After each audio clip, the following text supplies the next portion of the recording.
A quick look at XLM. So stellar lumens here. We are down below, low to the high, 382. So short term here, we're no longer bullish below about 30, 29.30 there. We are sitting on the much larger 618 and the point 0.5 here. So we'll see how this plays out. The big question right now is how's the market going to react here?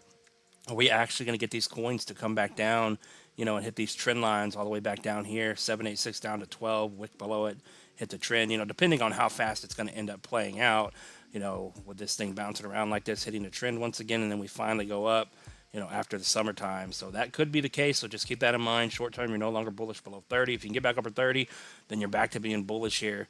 We had the strong move up on XLM here, little falling wedge type of a pattern, bull flag it has formed. So maybe we're getting ready to put the bottom in. I mean, we'll see what happens, and maybe we'll start going back up, but you got to get back over 30 and then 40 here up to 43, and then we can be bullish on this thing. So the question I had for the chat last night on the live stream was, maybe we're in here somewhere. Let's pull this up to where we can actually see it before this one gets too long. But XLM, I mean, it's in this very bullish triangle pattern on the macro here, the monthly chart, by the way, and this larger fib. Let me go ahead and pull the smaller one off here so we can see what's going on. But you can clearly see that the one on the outside here, from the low to the high on the overall price chart, it held the 0.5, the 382. So macro wise, over 7.4, 7.5, we are macro bullish here, even over the 236 at 19 to 20 here.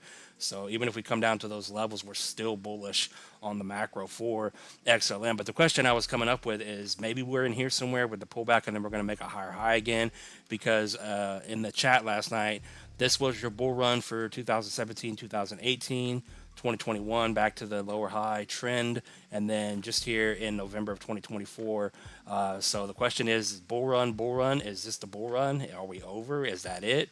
Or more likely, are we in here somewhere to where we're about to get a bounce up, at some point, even if it comes back down here, but we're going to get higher highs on these coins here. So something to think about with XLM here. But going off of it today, the 618, if we get a move up out of here from today, we'll adjust it as it changes. I think the 250 level is very fair for stellar lumens up here, and that would give you about a 9.5, 10x if it holds up where it is today. Of course, that will change, and we will update it. But yeah, what are your thoughts on XLM where it is right now? None of this is financial advice, and I'll see you in the next one. Peace out.